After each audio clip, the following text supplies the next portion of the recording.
holders. Thanks for joining me again in the studio today. We are going to be making this fun and simple pot holder. Mine is a little bit winter themed, but you could make yours themed to your kitchen, or if you're giving it as a gift in colors that you know your recipient would like. It has a pocket so you can slide your hand in, and it's got INSULBRIGHT inside, and I will show you the complete directions in this video, as well as you can check the description box below and the LaRue Develers blog, where we will have all of the instructions along with photographs written if you prefer to read along. So thanks for joining me. Stay tuned.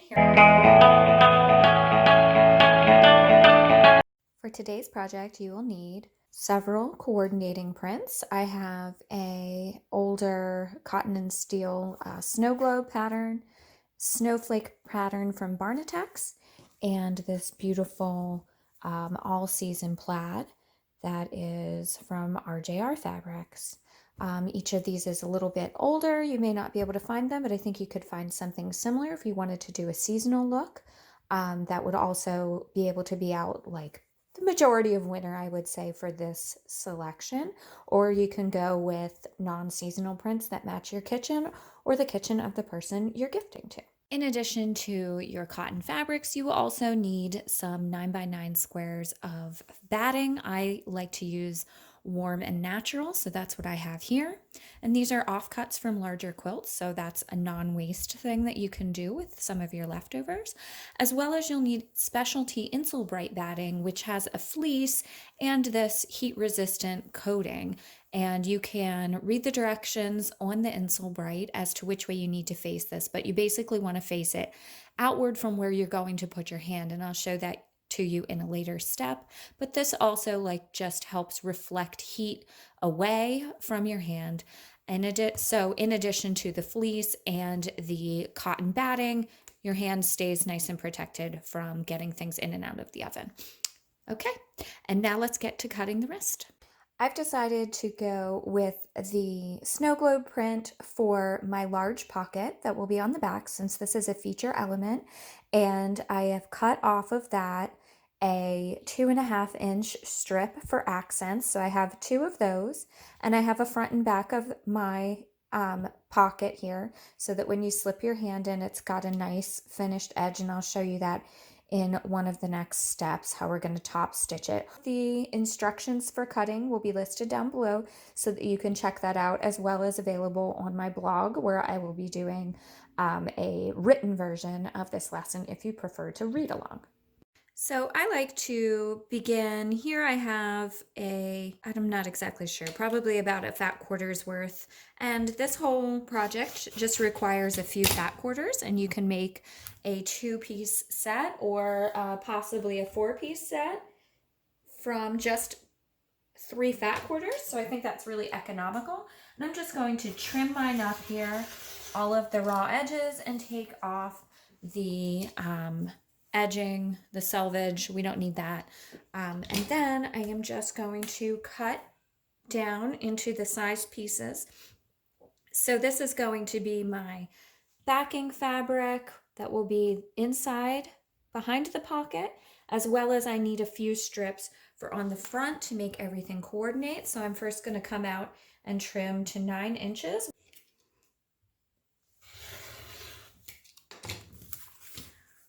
So now I have my 9x9 squares for the backing, and then I just need to cut 2 9x2.5-inch strips for piecing on front. So that should be easy enough. I can just come to these offcut pieces and then do a little 2.5-inch strip. So there is that ready to go. And then I will just cut off of my snowflake print some 2.5-inch pieces for the strips on the front as accents, and I may use this as binding as well. So I will cut several lengths by the width of fabric at 2.5 inches, so I can fold that over and make binding and little loops. So first I'm just going to go ahead and I folded my piece here, which is about a ½ yard, in half, and I'm going to cut through 4 layers at once because I really like to maximize the amount of cutting that I get done at any particular time. But you can see here it's not even on the bottom. I'm going to go ahead and trim this up first and then cut my 2½ inch strips.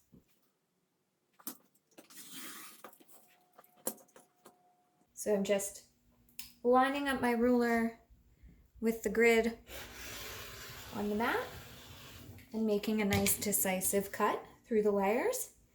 And I think I will go ahead and cut some binding out of this as well. So I'm just going to cut a few more strips. And I have extra of that if I end up needing a little bit more, and that's fine, and I can come back to it and cut a few more 2½ inch strips for binding if I need. I don't really measure sometimes. I just kind of roll with it a little bit.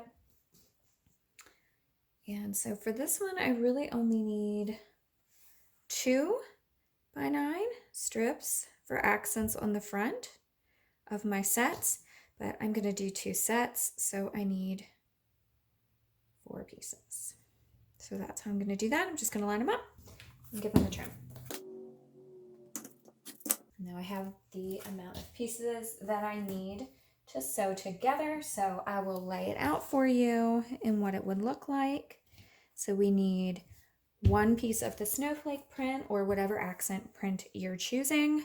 I like to do the feature print twice and alternate those, and I'm going to look for if I have a slightly different spot. Yeah, I like a little variation in the prints. I'm going to go that way.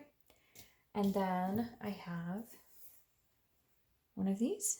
And now we'll just sew all of these together, leaving a 1/4 inch seam allowance. And this will be our patchwork panel for the front side.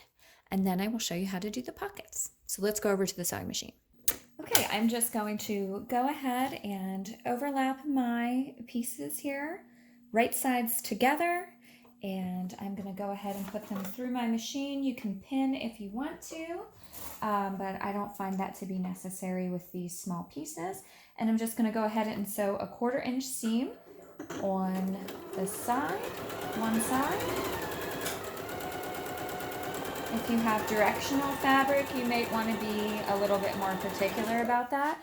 I like to chain piece, so when I get to the next bit, I am going to just leave a little tiny tail in between, but this reduces waste of thread if you're worried about that. Also much more efficient. Just go ahead and sew those together. And then I love the cutter, automatic cutter on mine. Go ahead and make sure that you are getting your patterns in the correct alternating order, or you could go to this side, whichever one you like, but it doesn't matter. I just want to make sure that I'm not putting the snow globe next to the snow globe. See, because then there's no variation. So we want to make sure that no like fabrics are touching. And I like to have a feature fabric, accent fabric, feature fabric, accent fabric. But you can do it however you like. I would just suggest that the same print doesn't touch. And then we'll put that together. We'll have our top. I'm going to give it a press and I'll be right back.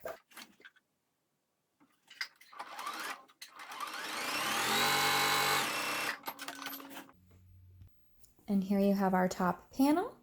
I like to press my seams open, but you can press to the dark side if that's your preference, but that really crispens it up.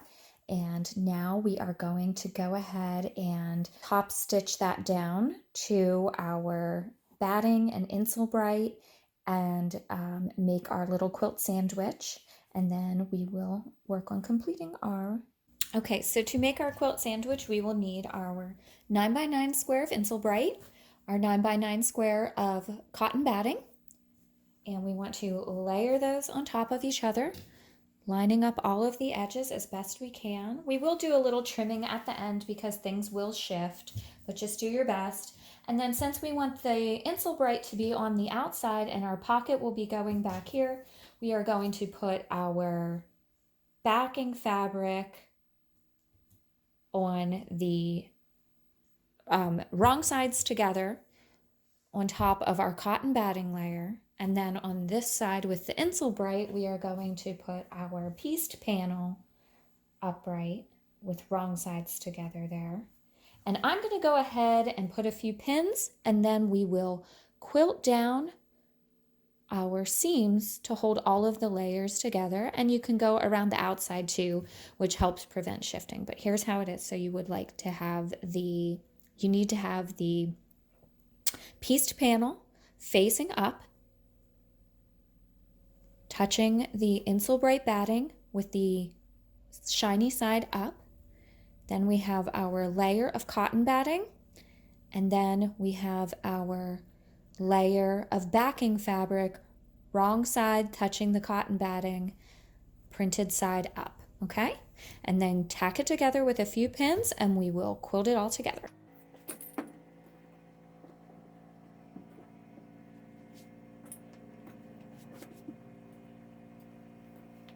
If I were going to be doing a large piece or a thick piece, I would probably put my walking foot on my machine.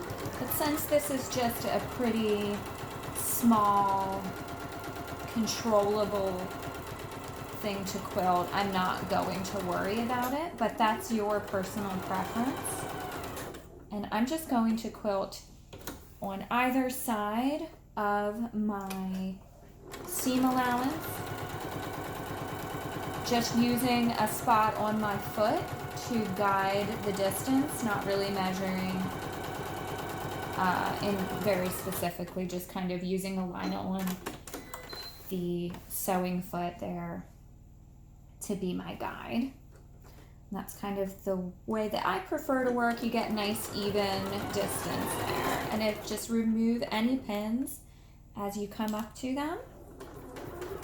You don't want to sew over your pins or get them caught in your foot. Just when I get to the end, I just pivot and lift the foot up, and I'm going to trim that off so it shouldn't be an issue.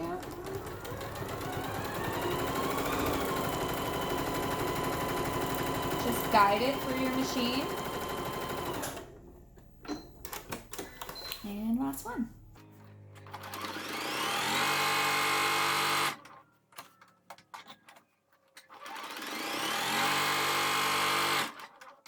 Okay, and now we have quilted all of our layers together. You can see my quilting lines on either side, and this is what it looks like from the back.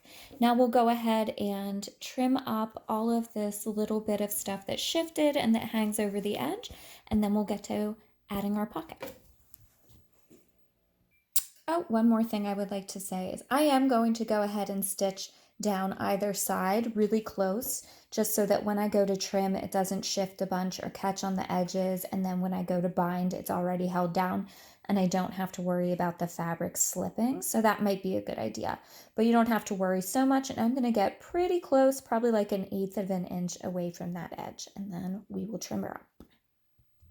Okay, so all principles for quilting are basically the same. You would do this with a large piece just as you're going to do it here with your smaller piece, but we have a little bit of excess around the edges, and now we're just going to neaten that up so that when we go to finish, everything lines up. We've lost a little bit of distance. You'll remember we started with a 9x9 square, but our seam allowances eat up about 1/2 inch because you're doing 1/4 inch off of each fabric. So we're coming in and now it's about 8 to 8 from edge to edge on this side. So we're going to go ahead and trim it down to 8x8 square. So taking off a little bit there, and that will neaten everything up and give us a nice crisp edge as we work toward finishing.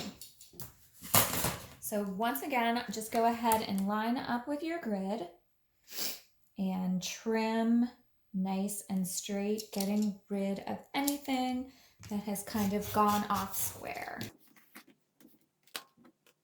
And if you're kind of working in the middle, I just count the blocks. 1, 1, 2, 3, 4, 5, 6, 7, 8 to make sure that I'm doing the right thing.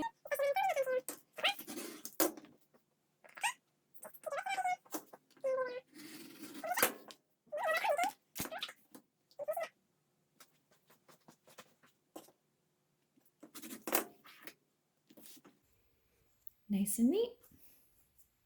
We don't need to worry too much about this back here. I wish that had come out a little bit better, but I was working a little quickly here, but that will be hidden when we have our pocket and over the edge there.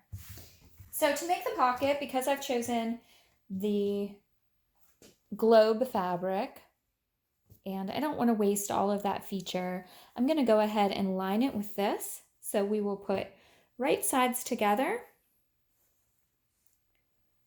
and sew across the top to connect them both. Then we'll turn them over and top stitch it down to make a nice crisp pocket. So again, I'm just sewing a 1/4 inch seam allowance. Right sides together. You can pin if you like.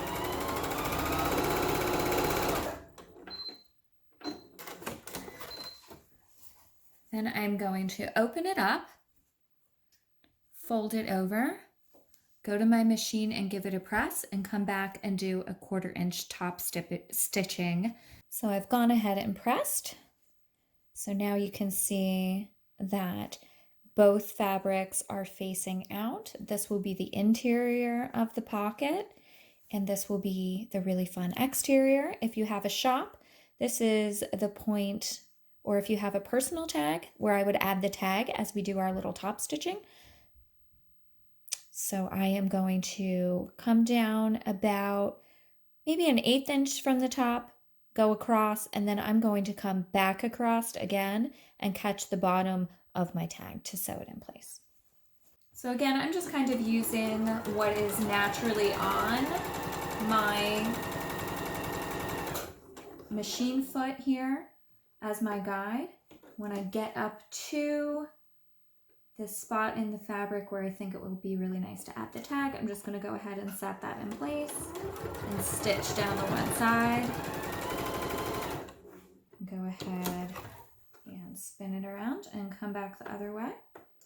And I know that my tag gets caught when I come back about an 1/8 of an inch. So I'm going to use that same measurement. Just do a nice top stitch the whole way across. Really helps secure that top of your pocket. There we have our finished top pocket, nice and top stitched down. Then we just need to layer it in place on our quilted panel. So now we're going to take our pocket, which is nicely top stitched, and layer it on our quilted panel. You'll see there'll be a little bit of overlap, and we just want to line it up across the bottom and then let it overhang a little bit on the side. So watch your placement. If you did put a tag, you don't want to cut that off, and we'll pin it in place and stitch it down around the edges. And then we will trim that up as well. So I like to double check that it is going straight across. So lining it up with the grid just to make sure. And it's okay if it overhangs on the bottom, and then we'll trim all of that up square. So I'm going to stitch that in place. I'm going to go ahead and work from the pieced panel so that I can see where it sticks out a little bit, and just go ahead and top stitch that down like I did around the edges here, just really close to hold it in place so that when we trim it up, it doesn't shift, and when we put our binding on, it's already secured. So that's just, again, an 1/8 inch seam, and we will be coming back around with our binding that will catch all of these edges.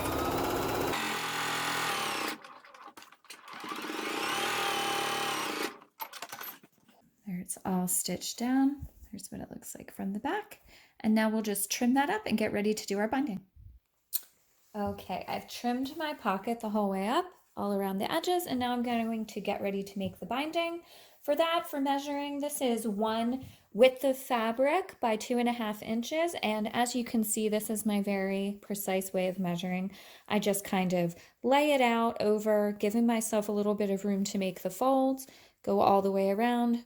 Do I have a little tail at the end? Yes, then I have enough. I'm going to go ahead and press it in half so that there is two raw edges together and then a folded edge. And that is how we will lay it down on our pot holder to quilt it. And we will sew along the raw edges together. Then we will roll it over and enclose that raw edge, and the folded edge will end up on the other side to finish. So I'm going to go ahead and press that all together and stitch it on place, and I will come back and show you how I stitch my bindings. Okay, I have folded over my binding, so that's ready to go. And while I had my iron nice and hot, I also took a little strip that I had that was trimming when we cut up the plaid fabric, and let's see, what does that measure? I'll have measurements for you down below, but my piece is 1 1/4.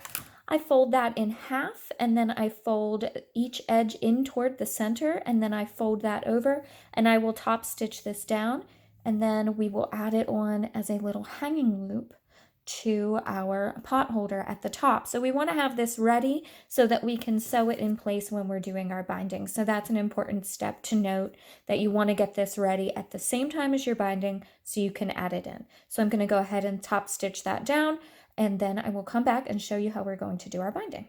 To top stitch, I'm just going to place it in my machine and just go really close to the edge that's folded so that the whole thing is sealed up with all of the raw edges in.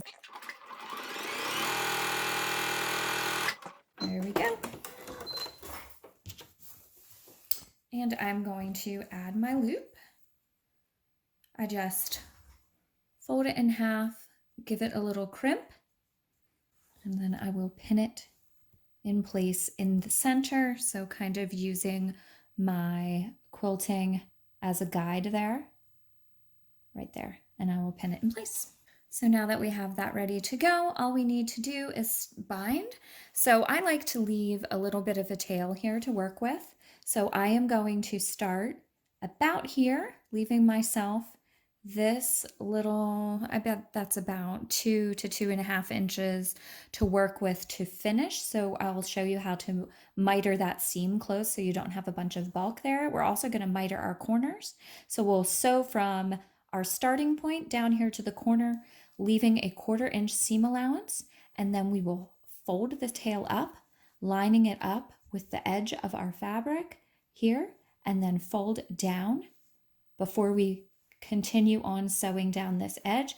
That creates a little pocket of fabric here that when we fold it over, you'll have a nice wrapped corner that's going to look really nice. That's called a mitered corner, and I'll have directions for how to do that written in the blog post as well if you prefer to read about that step. But I'm going to go ahead, I'll sew down to here, and then I will show you how I fold it up. I just use, again, the 1/4 inch mark on my foot. And I back stitch at the beginning of the end just to hold it in place. I'm going to come down and leave about a 1/4 inch when I come into this corner. So it's not too long to sew. I back stitch there as well. Now I need to take it off of my machine, and I am going to fold my corner up. So I'm making a little corner there. This raw edge lines up with the raw edge of my sandwich, my quilt sandwich. Then I am going to take that and I bring the tail down and make sure to, again, line up all of the raw edges there. Okay, so it creates this little triangle in the corner. That's our miter. And I'm going to put a pin in there to hold everything nice and straight. This is one spot I never forget to pin, because you do want that to be nice and straight. Then I'm going to continue down this side, and I'll do the same thing when I get to the next corner. Back stitch at the beginning and the end. Line everything up, and I'm going to back stitch when I get up here to the top of my pocket too, just to help give it a little extra security. as you'll put your hand in and out of it many times.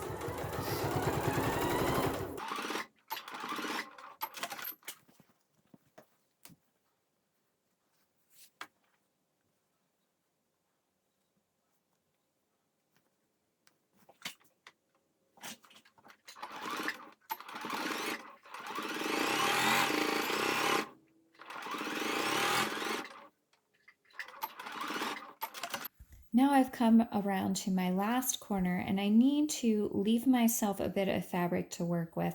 So I'm just going to miter this corner and then stop right here, just about a half of an inch in. If you have more surface area to work with, you could come down further, and I would prefer to work a little bit deeper into the center of a quilt if I were doing a larger piece. But on these little guys, you don't have a ton of space to work with. But I want to be able to fold over my fabric and create a miter here, so it will go a diagonal seam across the binding, so it reduces bulk and makes it lay really nice and flat. And I will show you that. So I'm just gonna do this and then I will come back. Okay, to create that mitered diagonal line, we need to take our long tail that we just got finished sewing down and put it underneath of what we have here for our other end, our original end that was on there before. We need to kind of leave 2.5 inches. So I usually, on such a short piece, I have this other bit of binding cut for my second one. So I need to make sure that I have enough to work with. So you'll want to put a little nip in the fabric with your scissors right here at the end of the tail where you want to work. Then we use the 2.5 inches and place it one edge at the nip. So I don't know if you can see, there's a little nick in the fabric there, just really slight. That's how I mark it, or you could use a pen. Then I'm laying my edge of my same width piece of binding there. And now I'm going to come over to where the other side of that where it stops and trim that off because I need the width of both pieces to match up. Okay, so now I have that.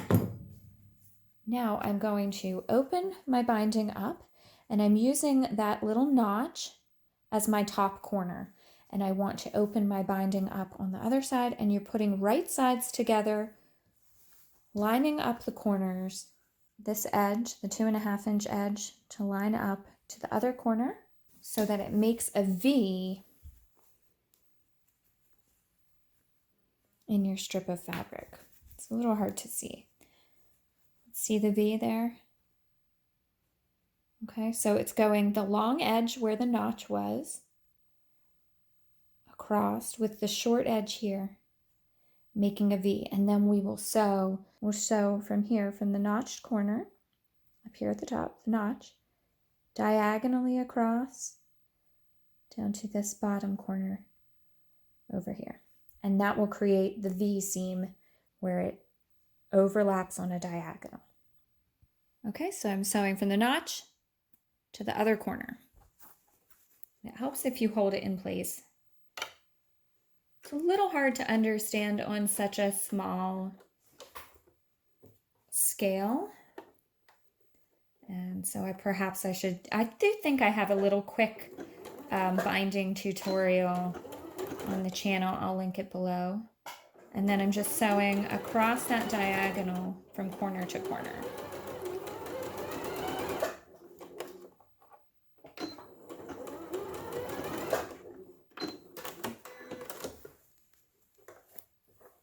So now maybe you can see how it makes a V. And there is the diagonal.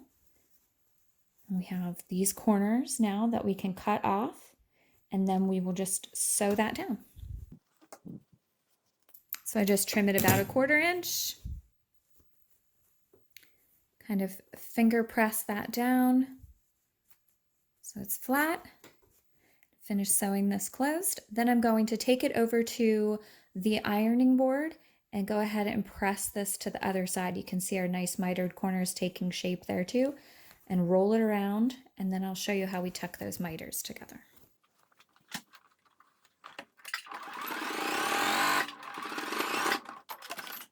Okay, so I've pressed it nice and flat from this side, and you can see our little miter. So I come into the corner, and you want to tuck one edge down and kind of smoothen it along and make your corner nice and crisp with your fingers, kind of finger pressing that diagonal shape. I'm going to put a pin right in here to hold it in place.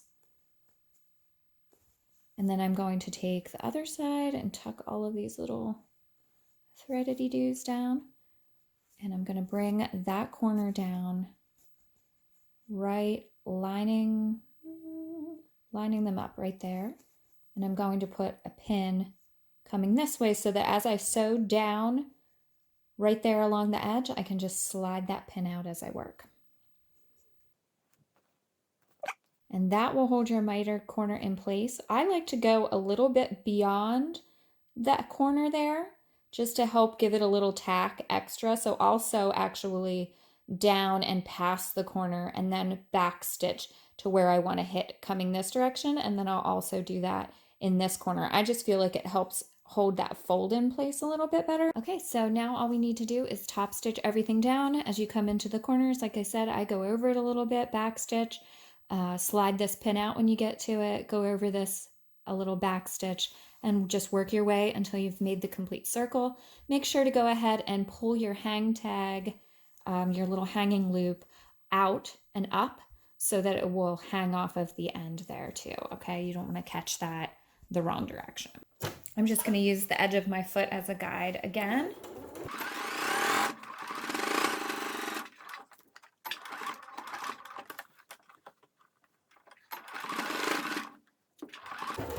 You can pin as much or as little as you want.